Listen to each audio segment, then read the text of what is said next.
Very very good evening all of you, सभी का बहुत बहुत स्वागत है। वेलकम टू एकाग्रता सीए यूट्यूब चैनल। मैं हूं आपका होस्ट और आपका दोस्त अंशुल अग्रवाल। करता हूं आप सभी का तहे दिल से स्वागत। हाँ जी, सो यार बहुत ही बढ़िया हमारा ये सीरीज चल रहा है, सफलता batch for CA foundation on YouTube. It's an absolutely free batch जहां पर हम पूरा के पूरा सीए फाउंडेशन का सिलेबस फ्री करवा रहे हैं। आईसीआई स्टडी मटेरियल के क्वेश्चंस कवर करेंगे, कंसेप्चुअल एक्सप्लेनेशन होगा, बहुत मजा आने वाला है। ये जो बैच है इसका टाइम टेबल है मंडे टू फ्राइडे शाम को 4 बजे आपको लॉ पढ़ाते हैं सीए स्वाति अग्रवाल मैम। 5 बजे क्वांटिटेटिव एप्टीट्यूड पढ़ाने आते हैं सीए निशांत कुमार। 6 बजे अकाउंटिंग पढ़ाने आता हूं मैं अंशुल अग्रवाल और 7 बजे इकोनॉमिक्स पढ़ाने आते हैं मिस्टर जतिन डेमला सर। तो आगे बढ़ने से पहले मेरा क्विक इंट्रोडक्शन। मेरा नाम है CS Anshul Agarwal. I am a chartered accountant, company secretary by profession and a teacher by passion. Yes my dear friends, मुझे पढ़ाना अच्छा लगता है, मुझे गाना अच्छा लगता है, मॉडलिंग कर चुका हूं पहले, उसके अलावा ड्राइंग मेरी अच्छी है। तो ऐसे क्रिएटिव टाइप का पर्सन हूं मैं एक लाइफस्टाइल ब्लॉगर हूं, जोश टॉक स्पीकर रह चुका हूं। जोश टॉक का मेरा वीडियो देखना चाहते हैं तो यूट्यूब पे जाके सर्च कर सकते हैं। मोटिवेटर हूं और मैं सीए फाउंडेशन में अकाउंटिंग और इंटरमीडिएट में cost accounting and advanced accounting 2 subjects में पढ़ाता हूं। नाउ मूविंग अहेड, मैं अपनी लाइफ में ना ये 3 मंत्रास को फॉलो करता हूं, इन 3 मंत्रास को प्रोफेस करता हूं। वो है patience, trust and self reliance. And trust में ये तीनों सक्सेस मंत्रास बहुत अमेजिंग है, जिसने मेरी लाइफ में तो बहुत सारे चेंजेस किए, आपकी लाइफ में भी बहुत सारे चेंजेस कर सकता है। मेरा टाइमिंग नोट कर लीजिएगा, ये देखिए मेरा टाइमिंग है मंडे टू फ्राइडे शाम को 6 बजे सफलता बैच। अब यार यहां पर ना बहुत सारे बच्चे सवाल पूछ रहे हैं कि ये जो सफलता बैच है ये जनवरी 25 के लिए है, मई 25 के लिए, सितंबर 25 के लिए। देखो बेटा, मैं एक चीज बताऊं आपको, अब ना क्योंकि एग्जाम साल में 3 बार हो गई है, तब कोई भी बैच ना सिर्फ एक अटेम्प्ट का नहीं होगा। जब तक सिलेबस चेंज नहीं होता ये कंटेंट आप लोगों के लिए रेलेवेंट है, एप्लीकेबल है। जनवरी 25 वाला बच्चा इसको देख सकता है। ये जो है ये रेगुलर कोर्स है। अगर आप मेरी रिवीजन्स देखना चाहते हैं वो अलग से यूट्यूब पे चल रही है, इसी चैनल पे चल रही है, उसका टाइम टेबल अलग है, ठीक है। ये रेगुलर कोर्स है, मतलब जिसने अभी तक कभी नहीं किया है वो ये क्लासेस देख सकता है। मैं यहां पर बहुत आराम से बहुत बेसिक से पढ़ाने वाला हूं। और बैंक रिकंसिलिएशन स्टेटमेंट जो टॉपिक है ये मान के चलिए तकरीबन 7 to 9 लेक्चर्स का ये टॉपिक होने वाला है। 7 to 9 10 लेक्चर्स का ये टॉपिक होने वाला है, ठीक है। तो आप इसको देख सकते हैं। फिर चाहे आप मई 25 के भी हो या फिर आप सितंबर 25 के, उससे कोई फर्क नहीं पड़ता है।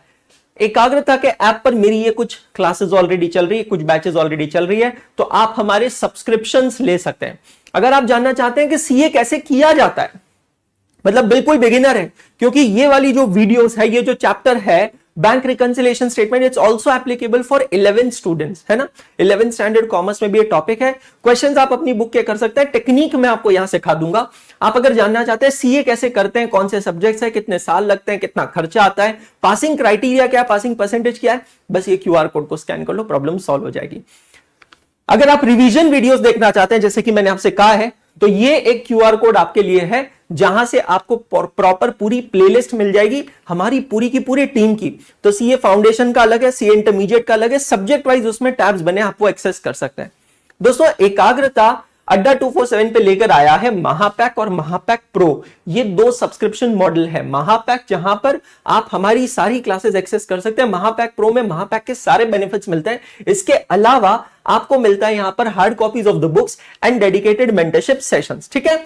चलिए सभी जन अपने रजिस्टर में आएंगे, हेडिंग लिखेंगे बैंक रिकंसिलिएशन स्टेटमेंट। बहुत बढ़िया। तो आज का जो लेक्चर है, आज की जो क्लास है, इसके अंदर हम लोग बेसिक्स पे बात करने वाले हैं। इस टॉपिक के बिल्कुल फंडामेंटल, बिल्कुल बेसिक्स। मैं फिर से एक बार लास्ट टाइम रिपीट कर देता हूं, वो सभी बच्चे जो examination oriented fast track classes attend करना चाहते हैं, उन लोगों के लिए अलग सीरीज चल रही है। ये रेगुलर क्लासेस की सीरीज है, जहां पर टॉपिक को बेसिक तरीके से, डिटेल तरीके से कवर करने वाले हैं। तो इसकी शुरुआत होती है अकाउंटिंग प्रोसेस से। अकाउंटिंग प्रोसेस में सबसे पहले आता है इवेंट। अभी हमने just basics of accounting complete किया है पिछले वीक में, तो आप लोगों को पता होगा कि बेसिक्स ऑफ अकाउंटिंग के अंदर ये सारी चीजें हमने कवर की। वहीं से मैं लेकर आगे बढ़ रहा हूं। सबसे पहले आता है इवेंट। इवेंट से पूछे जाते हैं 3 सवाल। Are you relating to business? Can you be express in terms of money and is there any change in financial position? अगर तीनों सवालों का जवाब होता है कुबूल है, कुबूल है, कुबूल है, तो वो इवेंट सिर्फ इवेंट नहीं रहता है, वो बन जाता है ट्रांजैक्शन। ट्रांजैक्शन का मतलब होता है लेन देन का व्यवहार, लेना देना, लेना देना, transaction. Once it becomes transaction, हम यहां पर अप्लाई करते हैं rule sir Luca de Pacioli का। Now who is Luca de Pacioli? He is the father of accounting. Sir Luca de Pacioli जो है, he was an Italian mathematician, जिसके बारे में बहुत ही डिटेल में हमने चर्चा की थी बेसिक्स ऑफ अकाउंटिंग के अंदर। अगर नहीं देखा है तो देख लीजिएगा।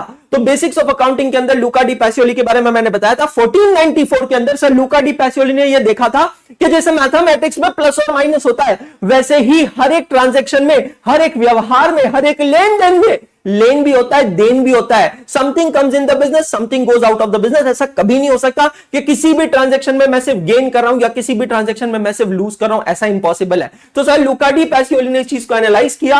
एनालाइज करने के बाद में यहां पर हमें बताया double entry system of accounting, जहां पर हर एक ट्रांजैक्शन में कुछ डेबिट होता है और कुछ क्रेडिट होता है, और कॉन्सिक्वेंटली हम क्या करते हैं, आइडेंटिफाई करते हैं accounts involve, identify the accounts involve, identify the nature of accounts. हम देखते हैं कि कोई भी ट्रांजैक्शन में क्या आ रहा है, क्या जा रहा है। एक छोटा सा एग्जांपल लेते हैं, फर्नीचर परचेज फॉर कैश। तो ये ट्रांजैक्शन के अंदर हम लोगों को देख रहे हैं क्या आ रहा है, फर्नीचर, क्या जा रही है, कैश। अच्छा, आइडेंटिफाई हो गया अकाउंट्स इन्वॉल्व। एक अकाउंट हो गया फर्नीचर अकाउंट, दूसरा हो गया cash account. Identify the nature of accounts.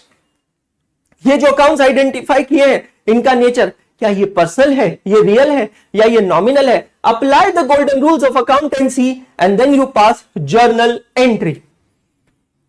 Accounting के गोल्डन रूल्स को आइडेंटिफाई करेंगे, अप्लाई करेंगे। Those accounts which are relating to person और representing a person are known as personal account. Those accounts which are relating to assets and liabilities are known as real account. Those account which are relating to income and expenses are known as nominal account. Apply the golden rules. Pass journal entry. जब हम कहते हैं passing journal entry, इसका मतलब होता है recording the transaction in primary book of account. याद है concept of primary book of account. Basics of account. हाँ जी, अकाउंटिंग पढ़ रहे हो इसलिए जरूरी है, डायरेक्टली एग्जामिनेशन व्यू पॉइंट से जरूरी नहीं है, बहुत ज्यादा इंपॉर्टेंट नहीं है। एग्जामिनेशन में डायरेक्टली क्वेश्चंस नहीं आए हैं बहुत ज्यादा बेसिक्स ऑफ अकाउंटिंग पे, ठीक है। तो पास journal entry, journal entries pass करने के बाद आप पोस्ट करते हैं उसे लेजर अकाउंट में। जो भी आपके लेजर अकाउंट्स हैं उसमें आप उसे पोस्ट करते हैं, जिसे हम कहते हैं posting to secondary books of accounts. Posting to secondary books of accounts. उसके बाद आप बनाते हैं ट्रायल बैलेंस।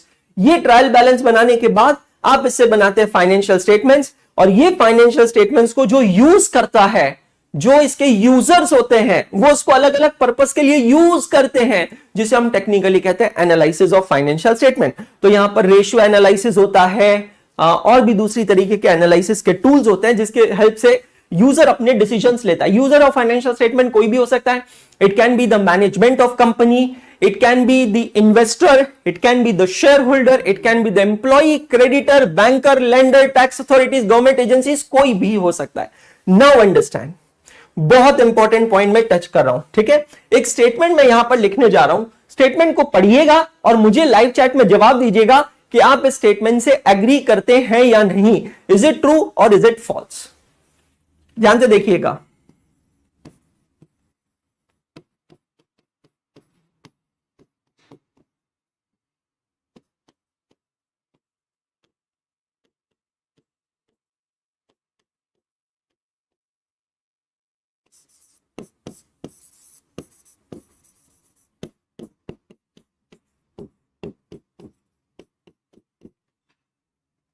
सोच समझ के जवाब दीजिएगा। Quality of finish goods is determined by quality of raw material. Think and then give me answer. Quality of finish goods, finish goods मतलब जो भी हम प्रोडक्ट बनाते हैं, एंड प्रोडक्ट बनाते हैं, फाइनल प्रोडक्ट बनाते हैं। Quality of finish goods is determined by quality of raw material. ये पूरी तरह निर्भर करता है रॉ मटेरियल की क्वालिटी पे। ट्रू है या फॉल्स है, सोच समझकर जवाब दीजिएगा। आपके आंसर्स को मैं यहां पर रजिस्टर कर पा रहा हूं। Okay, quality of finish goods is dependent on quality of raw material. The correct answer is true, absolutely true. बहुत सारे एग्जांपल्स हैं, आप अगर देखोगे तो अच्छी क्वालिटी का रॉ मटेरियल इस्तेमाल करके अगर कोई प्रोडक्ट बनता है तो वो प्रोडक्ट महंगा बिकता है। जैसे मार्केट में आप देखेंगे बादाम शेक मिलता है, ठीक है, शाम के समय एग्जांपल नहीं लेना चाहिए था। मार्केट में बादाम शेक मिलता है। अब ये बादाम शेक अगर आपसे कहा जाए कि दीज आर मोमरा बादाम मतलब जो बहुत अच्छी वाली बादाम होती है, महंगी बादाम होती है, और अमेरिकन बादाम मतलब जो सस्ती वाली होती है, तो this is the shake made up of the mamra badam. भाई साहब ये बोलते ही तो देखो फिर उसका दाम बढ़ जाता है, उसके प्राइसेस बढ़ जाते हैं, क्योंकि वो एक हाई क्वालिटी की बादाम से बना है। मार्केट में अलग अलग तरीके से चीजें आती है। अमूल बटर पाव भाजी, नॉर्मल बटर पाव भाजी का रेट अलग लगेगा, अमूल बटर पाव भाजी का रेट अलग लगेगा। तो quality of finish goods is determined by quality of raw material. हमारे इस एग्जाम्पल के हिसाब से दोस्तों ट्रायल बैलेंस जो है ये है हमारा रॉ मटेरियल, और फाइनेंशियल स्टेटमेंट जो है ये है हमारा फिनिश्ड गुड्स। अगर मेरा ट्रायल बैलेंस अच्छा नहीं होगा, सच्चा नहीं होगा, तो मेरे फाइनेंशियल स्टेटमेंट्स अच्छे नहीं बनेंगे, सच्चे नहीं बनेंगे। इससे पहले कि मैं अपने फाइनेंशियल स्टेटमेंट्स बनाऊं, ये ट्रायल बैलेंस को यूज करके, मेरी ये जिम्मेदारी है, मेरी ये रिस्पॉन्सिबिलिटी है कि मैं सबसे पहले जाकर अपने ट्रायल बैलेंस को चेक करूं, जिसकी वजह से हम यहां पर एक प्रोसेस करते हैं। The process is known as the process of balance confirmations. The process of balance confirmation, जहां पर हम लोग ट्रायल बैलेंस में जितने भी बैलेंसेस दिए हैं, चाहे वो डेबिट बैलेंस हो, क्रेडिट बैलेंस हो, चाहे वो एसेट के बैलेंसेस हो, लायबिलिटीज के बैलेंस हो, चाहे वो इनकम के बैलेंसेस हो या वो एक्सपेंसेस के बैलेंसेस हो, हम उन तमाम बैलेंसेस को रिकन्फर्म करते हैं। इंपॉर्टेंट स्टेटमेंट देने जा रहा हूं, ध्यान से सुनना। ट्रायल बैलेंस टैली नहीं होता है। ट्रायल बैलेंस अगर टैली नहीं होता है मतलब 100% कुछ तो गड़बड़ है। ट्रायल बैलेंस अगर टैली नहीं होता है मतलब 100% कुछ तो गड़बड़ है। लेकिन अगर ट्रायल बैलेंस टैली भी होता है तो क्या इसका मतलब यह है कि कुछ भी गड़बड़ नहीं है? दया, एक बार सोच समझ के जवाब दो मुझे। मतलब क्या ट्रायल बैलेंस टैली होना इस चीज की प्रमाणता है, सबूत है कि हमारी अकाउंटिंग अरिथमेटिकली और कंसेप्चुअली बिल्कुल परफेक्ट है? The answer is no, big NO, no, not at all. Trial balance अगर टैली नहीं होता है मतलब नक्कीच 100% कुछ तो गड़बड़ है। लेकिन अगर ट्रायल बैलेंस टैली होता है इसका मतलब यह नहीं कि नक्कीच कंफर्म कुछ गलत नहीं है। There can still be some errors. Simple example देता हूं, फोकस कीजिएगा, फोकस कीजिएगा। ये हूं मैं, ठीक है, और ये मेरा है एक कस्टमर, कस्टमर A। ये है मेरा दूसरा कस्टमर, कस्टमर B। फोकस कीजिएगा। अब हुआ यूं कि कस्टमर A ने मुझे एक चेक दिया 10,000 रुपीज का। फोकस करना। Customer A has given me a cheque of rupees 10,000। मैं बहुत बेसिक से पढ़ा रहा हूं, मैं फिर से बता रहा हूं, जो बच्चे 11th में हैं वो भी आराम से ये सेशन देख सकते हैं। अपने दोस्तों के साथ शेयर करो, भर भर के शेयर करो। जिसको जरूरत है बैंक रिकंसिलिएशन की उन सबके साथ शेयर करो, है ना, कोई फर्क नहीं पड़ता, कंसेप्ट बिल्कुल सेम है। और क्या पता आपकी इच्छा हो जाए सीए करने की। तो I have received a cheque from customer A, I will pass entry, I should pass entry, bank account debit 10,000 to A account credit 10,000। I should pass accounting entry, bank account debit 10,000 to A account credit 10,000।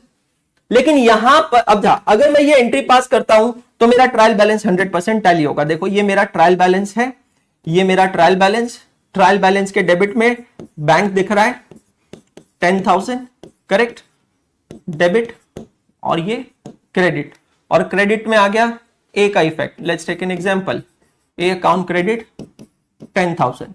मेरा trial balance tally बिल्कुल perfect है, कोई problem नहीं है, ये होना चाहिए था। लेकिन मेरे अकाउंटेंट ने, महाशय ने यहां पर कर दी एक गलती ये कर दी कि एंट्री पास की bank account debit to B account credit. क्या मेरे अकाउंटेंट ने डेबिट किया है? हां, थम्स अप। क्या मेरे अकाउंटेंट ने क्रेडिट किया है? हां, थम्स अप। क्या सेम अमाउंट का डेबिट और क्रेडिट किया है? हां, और भी बड़ा वाला थम्स अप। तो क्या ट्रायल बैलेंस टैली होगा? बिल्कुल शॉप्ती। ये देखो, ये रहा मेरा ट्रायल बैलेंस, ये रहा मेरे ट्रायल बैलेंस का डेबिट, ये रहा मेरे ट्रायल बैलेंस का क्रेडिट। क्या डेबिट में दिख रहा है बैंक, कितना दिख रहा है 10,000, बहुत बढ़िया। क्या दिख रहा है क्रेडिट में? बी अकाउंट, कितना दिख रहा है 10,000। ट्रायल बैलेंस टैली हो रहा है, शॉपकी हो गया, डन। अरे सर ये क्या है? पर मेरे को एक जवाब दो, ट्रायल बैलेंस तो टैली हो गया, पर क्या ये गलती नहीं है? Isn't it mistake? The answer is yes। और ये मिस्टेक कैसे पकड़ी जाएगी? जब हम बैलेंस कंफर्मेशन करेंगे। जो बच्चे सीए करते हैं, सीए का फर्स्ट लेवल होता है सीए फाउंडेशन, सीए का सेकंड लेवल होता है सीए इंटरमीडिएट, और उसके बाद आपको आर्टिकलशिप करनी पड़ती है 2 साल की। आर्टिकलशिप मतलब प्रैक्टिकल ट्रेनिंग। तो जो भी एक प्रैक्टिसिंग सीए है, क्वालिफाइड सीए है, उन प्रैक्टिसिंग सीए के अंडर आपको ऑफिस अटेंड करना पड़ता है। वो आपको सिखाते हैं कि जो भी आप किताबों में पढ़ रहे हैं उसको प्रैक्टिकली लाइफ में कैसे अप्लाई करते हैं, तो वो आपको सिखाते हैं वहां पे आर्टिकलशिप में। आप आर्टिकलशिप में जाएंगे, बैलेंस कंफर्मेशन लेटर्स जाते हैं, तो यहां पर होगा क्या? ये मिस्टेक कब पकड़ी जाएगी मैं आपको ये बता रहा हूं कि जब ईयर एंडिंग डेट पर बैलेंस शीट बनाने से पहले हम लोग बैलेंस कंफर्मेशन लेटर भेजेंगे, तो मैं एक को एक लेटर भेजता हूं और कंफर्म करता हूं कि मेरी बुक्स में दिख रहा है कि मुझे आपसे एक्स अमाउंट लेना है, आपकी बुक्स में कितना दिख रहा है? मतलब सपोज करो मेरे बुक्स में दिख रहा है कि मुझे ए से 20,000 रुपए लेना है और मुझे बी से 12,000 रुपए लेना है। अब ये गलती के वजह से हुआ क्या? मुझे एक्चुअली चेक तो ए ने दिया, तो मेरे बुक में अब कितना दिखना चाहिए कि मुझे ए से 10,000 रुपए लेना है, क्योंकि 20,000 लेना था, जिसमें से वो बंधु मेरे को 10,000 ऑलरेडी दे चुका है, तो 10,000 रुपए लेना है, और बी से 12,000 रुपए लेना है। लेकिन क्योंकि मेरे अकाउंटेंट ने एक गलत एंट्री पास की है, मेरे अकाउंटेंट ने ये 10,000 रुपीज के चेक का क्रेडिट किसको दिया है? बी को दिया है। मतलब मेरी बुक्स ऑफ अकाउंट्स में दोस्त लाला, मेरी बुक्स ऑफ अकाउंट्स में दिखेगा 20,000 माइनस 10,000 2,000। और ये गलती कब पता चलेगी? जब मैं बैलेंस कंफर्मेशन लेटर्स भेजूंगा ए को और बैलेंस कंफर्मेशन लेटर भेजूंगा बी को। जब मैं ए को बैलेंस कंफर्मेशन लेटर भेजूंगा, उसमें लिखूंगा according to me I am suppose to receive 20,000 from you. ए का वापस जवाब आएगा, अच्छा इधर आओ, 20,000 लेना है, दिखाओ कैसे देते हैं 20,000। भूल गए क्या वो 10,000 रुपए का चेक है? वो 10,000 रुपए का चेक भूल गए जो हम तुम्हें दिए थे? बी ए कहेगा मेरे बुक्स ऑफ अकाउंट्स के हिसाब से मुझे आपको 10,000 रुपए देना है, और आपके बुक्स के हिसाब से दिख रहा है 20,000 लेना है। हाइला, हम confuse, there is a discrepancy, there is a difference. Trial balance तो tally and still there is a difference. फिर हमारे पास ऐसा ही एक लेटर जाएगा कस्टमर बी को, हमारे हिसाब से हमें आपसे 2,000 रुपया लेना है। कितना लेना है? 2,000 रुपया लेना है। कस्टमर बी का रिप्लाई आएगा no no no no no no no no no no no no no no, हमारे हिसाब से हमें आपको 12,000 रुपया देना है। बस टैली, समझ रहे हो? समझ में आ गया? एक जने का दिख रहा है प्लस 10,000, एक जने का दिख रहा है माइनस 10,000, कुछ तो गड़बड़ है दया, दरवाजा तोड़ दो। और जब ये दरवाजा तोड़ेंगे, इंट्रोस्पेक्ट करेंगे कि वो जो 10,000 रुपए का चेक मिला था वो कहां से कुछ गलत हुआ है क्या, उसका वाउचर निकालेंगे, बैंक स्टेटमेंट चेक करेंगे, तब जाकर पता चलेगा कि ये 10,000 रुपए का चेक हमें बी ने नहीं दिया था, ए ने दिया था। मेरे दोस्त, अगर मैं सिर्फ ट्रायल बैलेंस की बात मानूं और अगर मैं ट्रायल बैलेंस टैली हो रही है बस इस फैक्ट के बेसिस पर फाइनेंशियल स्टेटमेंट्स अगर बना दूंगा ना, मेरे फाइनेंशियल स्टेटमेंट्स गलत बनेंगे, मिसलीडिंग बनेंगे। ये एग्जांपल आपको यहां कभी किसी किताब में नहीं मिलेगा। सीए की किताब तो भूल ही जाओ, मतलब 11th की किताब में भी नहीं मिलेगा, किसी भी बोर्ड में नहीं मिलेगा कि ट्रायल बैलेंस टैली ना होना मतलब 100% गड़बड़ है, लेकिन ट्रायल बैलेंस टैली होना मतलब 100% अश्योरिटी नहीं है कि अकाउंटिंग बिल्कुल सही है। और ये एग्जांपल उसका जीता जागता एग्जांपल है, एंड दैट इज व्हाई, इसी वजह से हम लोग बैलेंस कंफर्मेशन करते हैं। हम लोग हमारे डेटर्स के बैलेंस चेक करते हैं, क्रेडिटर्स के बैलेंस चेक करते हैं, हमारी फिक्स असेट्स चेक करते हैं, हमारा कैश इन हैंड चेक करते हैं, हमारा बैंक बैलेंस चेक करते हैं। अगर ये बैंक बैलेंस मैच होता है मतलब क्या? If balance as per cash book is equal to balance as per passbook, very very important. क्या कहा मैंने? If balance as per cash book it is equal to balance as per passbook, तो इसका मतलब क्या है, कोई डिफरेंस नहीं है। और अगर कोई डिफरेंस नहीं है तो कोई बैंक रिकंसिलिएशन स्टेटमेंट बनाने की जरूरत नहीं है। Are you getting my point? तो फिर उस केस में कोई भी बैंक रिकंसिलिएशन स्टेटमेंट बनाने की जरूरत नहीं है, अगर कोई डिफरेंस नहीं है तो।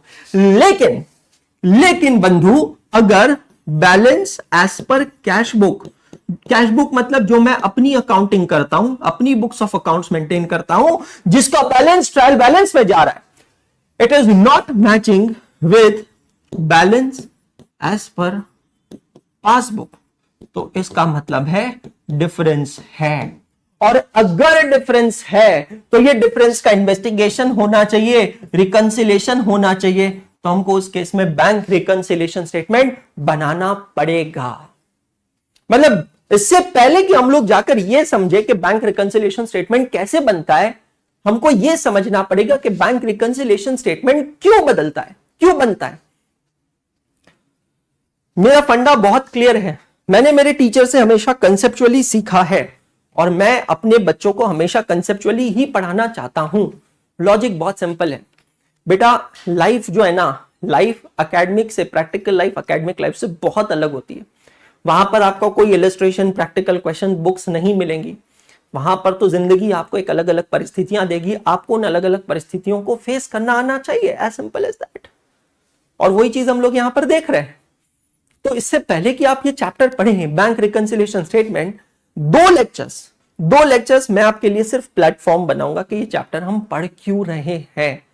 एंड ट्रस्ट मी, आप मुझे बस ये एक चैप्टर का मौका दीजिए। जितने भी नए बच्चे मुझसे जुड़े हैं ना, मुझे बस ये एक चैप्टर का मौका दीजिए, मुझसे ये एक चैप्टर पढ़िए। अगर आपको ये अच्छा लगे तो ही आगे पढ़ना, नहीं तो मत पढ़ना। ये मैं आपको क्लियर बोल देना चाहता हूं। और अगर अच्छा लगे तो अपने कम से कम 3 दोस्तों को बताना कि हाँ यार, ये ऐसा एक बंदा है, अंशुल अग्रवाल है, एकाग्रता सीए का चैनल है, यहां पर हमारे लिए कंसेप्चुअली पूरी चीजें लेकर आया है। तो किसी को कोई भी परेशानी हो, सीए कर रहे हो, सीएस कर रहे हो, सीएमए कर रहे हो, 11th स्टैंडर्ड में हो, बीकॉम में हो, ये चैप्टर हर जगह है।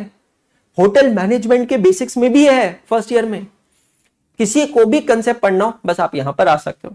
तो बैलेंस कंफर्मेशन पे हम लोग यहां पर 2 टॉपिक्स देखने वाले हैं। अगले दोनों टॉपिक का नाम बता रहा हूं। एक तो ये टॉपिक जो आज से चालू हो रहा है, bank reconciliation statement, and the next topic is rectification of error. आपको पता है खास बात क्या है, ये सारे टॉपिक्स 11th स्टैंडर्ड में, बेसिक्स ऑफ अकाउंटिंग जो अभी हमने पढ़ा है 11th स्टैंडर्ड में, इसके मल्टीपल टॉपिक्स होते हैं। ठीक है, मैंने तो महाराष्ट्र स्टेट बोर्ड से पढ़ाई की थी, आप, but I am acquainted with CBSE syllabus also, ICSE also, तो मैं आपको लिस्ट बता सकता हूं। ठीक है, हर एक स्टेट बोर्ड में क्लियर कहानी है। सबसे पहले meaning and scope of accounting, फिर meaning of double entry system of accounting, objectives of accounting, उसके बाद चालू हो जाता है आपका बेसिक चीजें, journal, ledger, subsidiary books, cash book, trial balance. ये सारे basic topics taken together I have compiled into one topic known as basics of accounting, और वो मैंने कवर कर लिया। उसके बाद आप लोग 11th स्टैंडर्ड में पढ़ते हैं बैंक रिकंसिलिएशन स्टेटमेंट। ये देखिए हम लोग चालू और ये सीए का सिलेबस है, ये सीए का सिलेबस है। इसके बाद रेक्टिफिकेशन ऑफ एरर, ये आप 11th स्टैंडर्ड में पढ़ते हैं, ये भी सीए फाउंडेशन का सिलेबस है।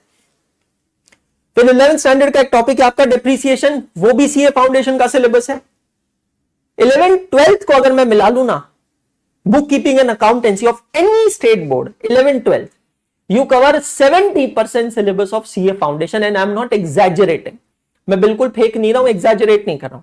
मैं आपको अभी यहां पर CA फाउंडेशन के 11 टॉपिक के नाम बता रहा हूं। ठीक है, सभी जने ध्यान से सुनिएगा, स्पेशली जो लोग 11th 12th कर रहे हैं, अच्छे से सुनिएगा। और आप ये 11 टॉपिक्स में से देखना कि कौन कौन से टॉपिक्स मेरे 11th में और कौन कौन से टॉपिक्स 12th में और कौन से टॉपिक्स है ही नहीं। और मैंने आपको एक परसेंटेज दिया था that 11th accounts plus 12th accounts is covering minimum 70% of CA foundation। ठीक है, करें शुरू, चलिए इमेजिन कीजिए। Basics of accounts chapter number 1 है 11th स्टैंडर्ड में, chapter number 2 bank reconciliation statement, chapter number 3 rectification of errors, number 4 inventory valuation. ये topic कहीं नहीं है, ना 11th में ना 12th में, नया टॉपिक पढ़ना है। Chapter number 5 depreciation accounting 11th standard. उसके बाद bills of exchange and promissory note, किसी बोर्ड में 11th में होता है, किसी बोर्ड में 12th में होता है, बट होता जरूर है ना, मैक्सिमम बोर्ड्स में 12th में होता है। उसके बाद अगले टॉपिक का नाम है final accounts of a sole proprietor, trading account, PNL account, balance sheet, 11th standard में है और 12th स्टैंडर्ड में भी है। देखिए जा, सिंपल है।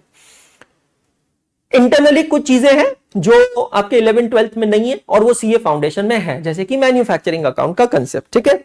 Accounting of not for profit organization 12th standard में होता है, ऑलमोस्ट हर बोर्ड में होता है और वो यहां पर सीए फाउंडेशन में भी है। उसके बाद बेटा जी अगला टॉपिक है आपका single entry system, 11th standard में होता है और यहां पर सीए फाउंडेशन में भी है।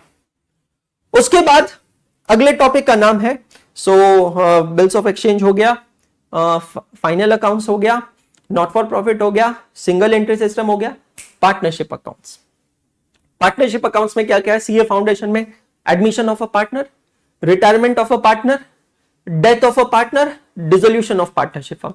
ये चारों चीजें 11th 12th में कवर हो गई, 12th standard to be precise. और लास्ट टॉपिक का नाम है कंपनी अकाउंट्स। कंपनी अकाउंट्स भी 12th स्टैंडर्ड में है। Issue of shares, issue of debentures, redemption of preference shares, redemption of debentures. ये यूनिट्स जैसे सीबीएसई में है, यूपी बोर्ड में है, राजस्थान बोर्ड में है, महाराष्ट्र बोर्ड में नहीं है, रिडम्पशन नहीं है, तो किसी बोर्ड में किसी बोर्ड में नहीं है। Accounting of bonus issue, accounting of right issue कहीं पे होता है, कहीं पर नहीं होता है। तो अब आपके सामने मैंने पूरी चेकलिस्ट रख दी, पूरा के पूरा इंडेक्स रख दिया सीए फाउंडेशन अकाउंटिंग का। अब आप अगर चैप्टर के नाम के हिसाब से जाते हैं तो सिर्फ एक ही चैप्टर है इन्वेंटरी वैल्यूएशन, जो पूरा टॉपिक नहीं है, बाकी सब कुछ है। आप तो कहेंगे सर ऑलमोस्ट 90% सिलेबस मैच हो गया, आप 70% क्यों बोल रहे हो? फिर भी मैं 70 क्यों बोल रहा हूं? क्योंकि इंटरनली कुछ कंसेप्ट्स नए हैं, जैसे कि पार्टनरशिप के अंदर पीसमील डिसोल्यूशन नया है, जैसे कि कंपनी अकाउंट्स में बोनस और राइट इशू नया है। तो ये कुछ फैक्टर्स की वजह से मैं 90% नहीं बोल रहा हूं, मैं 70% बोल रहा हूं। इतना प्रिसाइज मैं आपको बता रहा हूं। मतलब दोस्त मैं ये कहना चाहता हूं कि अगर सिर्फ सीए फाउंडेशन, अगर सिर्फ 11th और 12th का अकाउंट्स आप कंसेप्चुअली पढ़ लेते हो, ढंग से पढ़ लेते हो, you tend to complete 70% accounting of CA foundation. Approach अलग है। 11th 12th में हम मोस्टली मैकेनिकली पढ़ते हैं, सीए के लिए हम लोग कंसेप्चुअली पढ़ते हैं। बट एक बात मुझे बताओ, 11th 12th का मैकेनिकली पढ़ावा आपको सीए में काम नहीं आएगा, क्योंकि वहां कंसेप्चुअल जरूरत है। लेकिन व्हाट इफ अगर मैं 11th 12th में ही कंसेप्चुअली पढ़ लूं? एक बार सोच के देखो, व्हाट इफ अगर मैं 11th 12th ऑनवर्ड्स पढ़ाई कंसेप्चुअली कर लूं, जैसे कि ये टॉपिक बैंक रिकंसिलिएशन स्टेटमेंट।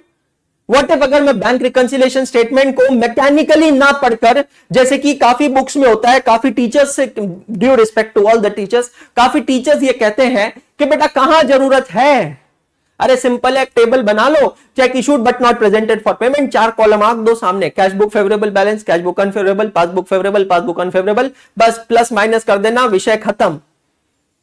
रट लो रट लो। ये रट्टाफिकेशन 11th में काम आ जाएगा, 12th में काम आ जाएगा, प्रोफेशनल कोर्सेज लाइक सीए में काम नहीं आएगा। बट एक बात बताओ कि अगर मैं सपोज ये चैप्टर्स को 11th स्टैंडर्ड पे ही कंसेप्चुअली पढ़ लूं, तो मुझे सीए में भी काम आएगा और मुझे 11th में भी काम आएगा। मेरे ऐसे बहुत सारे बच्चे हैं जो अभी 12th स्टैंडर्ड में है, 2025 में फरवरी, मार्च, अप्रैल में 12th की एग्जाम्स देंगे और उसके बाद सितंबर 25 की सीए फाउंडेशन की तैयारी कर रहे हैं।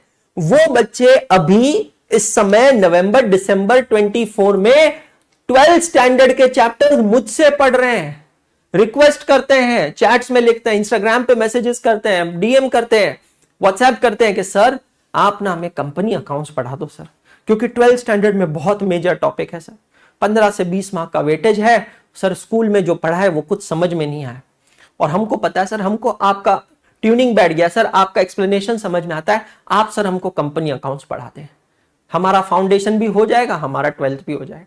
इसीलिए मैं वो टॉपिक्स अभी पिकअप कर रहा हूं, तो फोकस कीजिएगा, ठीक है।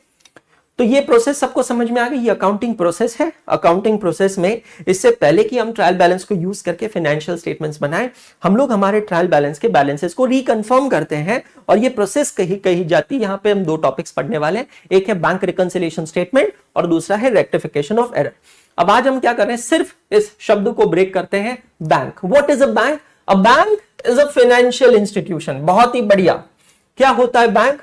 A bank is a financial institution that deals in money, जो पैसे में डील करता है।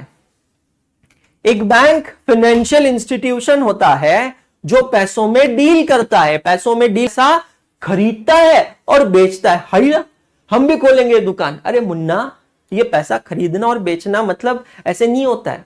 जब हम कहते हैं बैंक डील्स इन मनी, इसका मतलब है बैंक लोगों से पैसे एक्सेप्ट करता है और लोगों को ही पैसे उधारी पे देता है। तो ये लोग कौन है? हम लोग, जनता, आम जनता। आम जनता मतलब आप और मैं।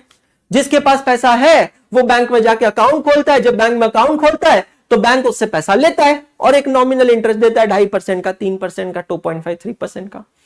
और फिर हमको ही अगर पैसों की जरूरत है, मुझे घर खरीदना है, गाड़ी खरीदनी है, फॉरेन ट्रिप पे जाना है, कोई गैजेट खरीदना है, बेटे की शादी करनी है, एजुकेशन लोन चाहिए, तो मैं बैंक से ही जाकर लोन लेता हूं। तो बैंक मुझे 8%, 9%, 10%, 12% इंटरेस्ट चार्ज करके वो पैसा मुझे ही दे देता है। तो bank act as a channel, as a funnel. जिसके पास एक्स्ट्रा है उससे लेकर जिसके पास नहीं है उसको गिरवी देता है, किराए पे देता है और उसके बदले इंटरेस्ट चार्ज करता है। समझ में आ रहा है? तो कुछ लीडिंग बैंक के एग्जांपल्स आपके सामने हैं। बहुत बार बच्चे सवाल पूछते हैं कि सर फाउंडेशन के अंदर कौन कौन से सब्जेक्ट्स हैं, एक बार जरा आप हमको बता दीजिए। तो बेटा जी, आपको याद हो तो मैंने आपको अभी ये सेशन के शुरुआत में कि ये लिंक दिखाई थी, ये देखो, ये क्यूआर कोड आप स्कैन कर लो, आपको पता चलेगा फाउंडेशन में कौन कौन से सब्जेक्ट्स हैं। मैंने अभी आपको क्या बताया? 70% you can do CA foundation accounts if you just study 11th 12th accounts properly.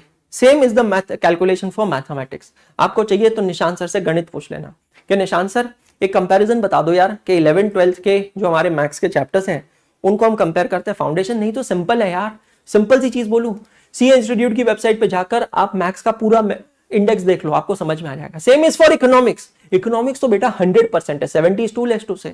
Economics तो 100% है। In fact economics and mathematics of CA is much easier as compare to 11th 12th, because वहां आपको सॉल्व करना ही, आपको MCQs देने हैं। एक subject सिर्फ नया आता है, एक सब्जेक्ट जो आपने नहीं सुना, जिसके बारे में आपको नहीं पता, और वो सब्जेक्ट है लॉ। अब यार रियली स्पीकिंग, क्या ये लॉ डिफिकल्ट है? ये लॉ होता क्या है? एक मिनट, हाँ। ये लॉ कहते किसे? ये लॉ होता क्या है और क्या ये सब्जेक्ट डिफिकल्ट है? इसको कैसे पढ़ा जाता है? आज हमको लॉ के बारे में कुछ नहीं पता। हमारे लिए लॉ वैसे ही जैसे एक जमाने में संस्कृत हुआ करता था। तो क्या लॉ संस्कृत की तरह है? एक काम करते हैं, लॉ के बारे में जानना है ना, तो एक्सपर्ट को बुलाते हैं और एक्सपर्ट से बात करते हैं। Hello ma'am, very very good evening. Good evening sir, कैसे हैं आप? मैं बिल्कुल बढ़िया हूं। तो यार आपको एक स्पेशल सवाल का जवाब देने के लिए बुलाया है on behalf of the students. हम लोगों का चर्चा चल रहा है, पहला लेक्चर है बैंक रिकंसिलिएशन का। ओके। बहुत सारे नए बच्चे जुड़े हैं। मैं उनको बता रहा था कि 11th अकाउंट्स 12th अकाउंट्स कर लो, 70% अकाउंट्स हो जाएगा सीए फाउंडेशन का। और मैंने चैप्टर के नाम बताए जी। लॉ हमारे लिए नया है, मैं भी बच्चों के साइड में हूँ। तो आप जरा हमको बताएं कि लॉ क्या है। हमारे जो सब्जेक्ट्स हैं, ज्योमेट्री है या क्या क्या पढ़ते हो भाई 11th स्टैंडर्ड 12th स्टैंडर्ड में, 10th स्टैंडर्ड तक भी जितने भी सब फिजिक्स, सिविक्स, ये वो इकोनॉमिक्स, किसकी तरह है लॉ? क्या है, मतलब किसके जैसा दिखता है ये? लॉ थोड़ा बहुत इंग्लिश की तरह है, थोड़ा Okay. सिविक्स की तरह है। अगर 10th तक की मैं बात करूँ तो जहां पर हमें बताया जाता है हमारे आसपास जो चीज़ है उसमें सही क्या है। वैसे बोल रहे हैं आप लोग कि लॉ नया है, हमने कभी पढ़ा नहीं है, but sir when we born और हम लोग पहली बार घर के बाहर भी निकलते हैं ना, तो मम्मी सबसे पहले लॉ ही सिखाती है। मैं अभी तक ये शब्द का मतलब नहीं समझ पाया। लॉ कोई एग्जांपल दे दो यार। सर सबसे best example, you are going to a shop, you are buying a chocolate, है ना, वो तो हम सबने किया बचपन में। तो चॉकलेट खरीदते हैं और उसके लिए हम पैसे देते हैं। तो हम वो पैसे जो दे रहे हैं, वो दुकानदार सब लोग लिख कर नहीं रखते कि आपको पैसे देने ही है, बिना पैसे दिए आप दुकान के बाहर नहीं जा सकते, बट वी पे फॉर इट। व्हाई? हमें सिखाया गया है कि हमें फ्री में चीज ऐसी उठाकर नहीं लानी, उसे हम चोरी कहते हैं, और जब हम लोग पे करके लेते हैं तो उसे खरीदना कहते हैं। ये एक लॉ है जिसका नाम है सेल ऑफ गुड्स एक्ट। मुझे एक बात बताओ, मैं ना कल परसों अपने 2 व्हीलर पे कहीं जा रहा था जी। और मैंने हेलमेट नहीं पहना हुआ था। आपने लॉ ब्रेक किया है सर। तो मुझे ना तुरंत पुलिस वाले ने पकड़ लिया और उसने मुझसे पैसे मांगे जी। और मैंने मना कर दिया कि भाई मैं पैसे क्यों दूं, मतलब क्यों दूं। Right. तो उसने कहा है कि आपने ना एक कानून तोड़ा है। तो क्या ये कानून का मतलब लॉ होता है? जी, कानून का मतलब ही लॉ होता है। और मैं यही वाला example actually I was about to say कि जब हम लोग गाड़ी चलाते हैं हम लोग सब लेफ्ट साइड में चलाते हैं, राइट? क्यों ऐसा है? मैं राइट में चलाऊंगी, आप लेफ्ट में चला लो, आकर भिड़ जाएंगे। तो that is also a law to safeguard the situation. हमारे आसपास जो नियम बनाए जाते हैं, जो कानून होते हैं, वो इसलिए होते हैं ताकि हम सेफ रहें, और उसी को लॉ कहते हैं। बाकी डिटेल में तो मेरी क्लास में पढ़ लेना। बात तो कुल मिलाकर ये हो जाती है कि अगर आप ये समझिए कि there are group of people, ठीक है, और ये सब हेट्रोजीनियस क्राउड होगा, सब जने अलग अलग तरीके से सोचेंगे, लेकिन अगर इन सब लोगों के बीच में कोई कॉमन एग्रीड रूल्स नहीं बनेंगे तो फिर तो सब जने झगड़ पड़ेंगे। जैसे कि बहुत सिंपल सी चीज है, हमारे लिए कानून बना के सड़क पे हमें लेफ्ट साइड से गाड़ी चलानी है, तो आज सब कुछ प्रॉपर चलता है, फिर भी लोग उल्टे सीधे आते हैं, रॉन्ग साइड से आते हैं ये वो। बट इमेजिन करो एक मिनट के लिए, अगर ये कानून नहीं बना होता था, अगर कहीं ये लिखा नहीं होता था, तो लोग कुछ लेफ्ट से जा रहे हैं, कुछ राइट से जा रहे हैं, कुछ बीच से जा रहे हैं, कुछ ऐसे कूद कूद के जा रहे हैं, सब कुछ मैस हो जाता था। Everything would have been messy. चोरी चकारी बढ़ जाती थी, गुंडागर्दी बढ़ जाती थी, किडनैपिंग, एक्सटॉर्शन, ये सारी चीजें बढ़ जाती थी। लॉ का मतलब होता है rules. Law means a set of rules, और ये सेट ऑफ रूल्स बनाने की अथॉरिटी दी गई है हमारे देश के पार्लियामेंट को। पार्लियामेंट मतलब लोकसभा और पार्लियामेंट मतलब राज्यसभा। और ये लॉ जो है ना, इंडिया एक ऐसा देश है जहां पर पूरी दुनिया में, पूरे विश्व में सबसे ज्यादा कानून है। तो मैम, क्या आपने ये कहीं एक्सप्लेन किया है कि लॉ बनता कैसे है? जी बिल्कुल, पहले ही लेक्चर में एक्सप्लेन किया है, और अभी फॉर्चुनेटली इन लोग के सिलेबस में भी आ गया, पहले नहीं अच्छा, था। ये चीज सिलेबस में है कि लॉ कैसे बनता है? एक्चुअली 3 अटेम्प्ट पहले तक नहीं थी, तो उस समय तक हालत बहुत खराब थी। जब मैं पढ़ाती थी बच्चे कहते थे क्यों पढ़ा रहे हो मैम, बट अब थैंक गॉड सिलेबस में आ गया है, तो अब now I can officially teach it. तो ये मतलब यार, ये तो मैं कह रहा हूँ ना, चाहे आप सीए करो नहीं करो, ये ज्ञान तो सबको होना चाहिए कि आखिर कानून बनता कैसे है। आज हमने कई साल पहले देखा, अन्ना हजारे जी वहां पे दिल्ली में जंतर मंतर पे बैठ के वो लोकपाल बिल के लिए एक कर रहे थे, आंदोलन कर रहे थे, धरना दे रहे थे। दुनिया भर के लोग धरना करते हैं, बीच में वो सारे कुश्ती वालों ने धरना दे रखा था। तो हम लोगों को एज ए कॉमन सिटीजन, आपको नहीं, जैसे बेसिक मैथमेटिक्स हम सबको आता है, बेसिक इंग्लिश सबको आती है, वैसे बेसिक लॉ आना चाहिए। इनफैक्ट मैं आपको बता रही हूँ ना, the moment we start moving out of our home या घर में भी, खाना ऐसे खाना है, सीधे हाथ से खाना है, ये करना है, क्या सही है क्या गलत है, ये सब कानून है, ये सब लॉज है। तो सही और गलत का difference is law, that's it. तो स्वाति मैम की क्लासेस लगती है शाम को 4 बजे मंडे टू फ्राइडे इसी यूट्यूब चैनल पे। अभी आप क्या पढ़ा रहे हैं मैम उसमें? अभी हमारा कॉन्ट्रैक्ट एक्ट चल रहा है, which is also very very general law.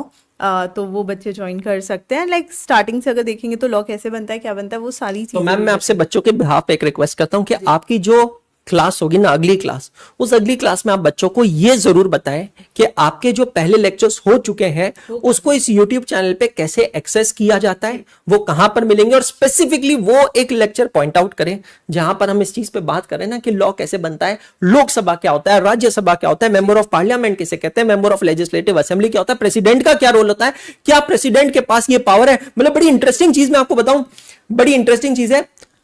अगर हमारे देश के सबसे सर्वोच्चम न्यायालय ने, मतलब सबसे बड़ी कोर्ट ने, कौन सी कोर्ट है, सुप्रीम कोर्ट ने किसी को फांसी की सजा सुना दी, तो भी हमारे देश में एक ऐसी शख्सियत है जिसके पास यह अधिकार है। हमारे कॉन्स्टिट्यूशन ने, संविधान ने उनको यह अधिकार दे रखा है कि वो सुप्रीम कोर्ट द्वारा सुनाई गई फांसी की सजा को भी रिवर्ट कर सकते हैं, माफ कर सकते हैं। वो कौन है? President of India. So he is the only authority जो सुप्रीम कोर्ट के फांसी की सजा को रिवर्ट कर सकते हैं, या डेथ इम्प्रिजनमेंट को भी रिवर्ट कर सकते हैं। मतलब यार इंपॉर्टेंट है कि अगर किसी को फांसी की सजा सुनाई गई है तो वो हमारे देश के राष्ट्रपति, प्रेसिडेंट के पास एक मर्सी पिटीशन फाइल कर सकते हैं। मर्सी का मतलब होता है माफ कर दो, मैं आपके सामने माफ कर दो, दया याचिका कहा जाता है उसे हिंदी में। और अगर ये दया याचिका हमारे देश के राष्ट्रपति को कबूल होती है, ऑब्वियसली वो भी ऐसा कोई डिसीजन नहीं लेंगे जो देश के हित में ना हो, तो राष्ट्रपति सुप्रीम कोर्ट द्वारा सुनाई गई भी फांसी की सजा को माफ कर सकते हैं। ये भी लॉ है, पता होना चाहिए। हम सब लोग 26 जनवरी को क्या बनाते हैं? Republic day. क्यों बनाते हैं? क्योंकि 26 जनवरी 1950 को हमारे देश का संविधान लागू हुआ था। डॉक्टर भीमराव अंबेडकर, बाबा साहेब भीमराव अंबेडकर जी ने हमारे देश का कॉन्स्टिट्यूशन लिखा था। हमारे देश का जो ये कॉन्स्टिट्यूशन लिखा है, we the people of India, ये कॉन्स्टिट्यूशन हमें भारतीय होने का अधिकार देता है। ये कॉन्स्टिट्यूशन हमें बहुत सारे अधिकार देता है कि हम इस देश में जी सकते हैं, रह सकते हैं। आप जाकर देखो, अभी लंदन में जाकर रह सकते हो? रह सकता है कोई? नहीं रह सकता। क्यों नहीं रह सकते? You know there are lot of criteria, because हर किसी को ऐसे देश में थोड़ी घुसा सिंपल है, you are not citizen of that country. या इवन एज अ आउटसाइडर भी देयर आर रूल्स कि आप कब घुस सकते हो। बट आप इंडिया में रह सकते हो, आजादी से रह सकते हो। क्योंकि आपको देश की नागरिकता मिली है। कैसे मिली है? आपका कॉन्स्टिट्यूशन आपको अधिकार देता है। हम सबको ये टर्म पता है, पर ये है क्या, ये कहां मिलता है, ये सब नहीं पता। ये मैम आपको बताएंगे, है ना। Thank you so much Swati ma'am, thank you for coming. So दोस्तों यार, मैं यही कहना चाहता हूं कि पढ़ाई जो है ना, ये बड़ी इंटरेस्टिंग चीज होती है अगर आप उसको उस तरीके से पढ़ोगे तो। अगर आप उसको उस तरीके से नहीं पढ़ोगे जैसे उसे पढ़ना चाहिए, तो ये पढ़ाई बोरिंग बन जाएगी। बैंक के बारे में हम लोगों ने की थी बात। Bank is a financial institution that deals in money, मतलब accept deposit and lending advances. Clear? चलिए, समय हमारा यहां पर समाप्त हो चुका है। Thank you very much once again. उम्मीद करता हूं आपको आज का लेक्चर अच्छा लगा होगा, इंटरेस्टिंग लगा होगा, इंफॉर्मेटिव लगा होगा। कैसा लगा है लेक्चर के कमेंट सेक्शन में कमेंट करके जरूर बताइएगा। वीडियो को लाइक जरूर करना है। जिंदगी में 3 शब्द कभी कहने से मत कतराना, कभी कंजूसी मत करना। आपके लिए किसी ने कुछ किया तो धन्यवाद जरूर कहें, किसी का काम अच्छा लगा है तो अप्रिशिएट जरूर करें, और अगर खुद से हो कभी कोई गलती तो क्षमा जरूर मांगे। Never hesitate to apologise. मैं अंशुल अग्रवाल साइन ऑफ करता हूं यहां से। बस इसी नोट पर यही कहना चाहूंगा, पढ़ते रहो, सीखते रहो, आगे बढ़ते रहो, क्योंकि पढ़ना बंद तो सीखना बंद, और सीखना बंद तो आगे बढ़ना बंद।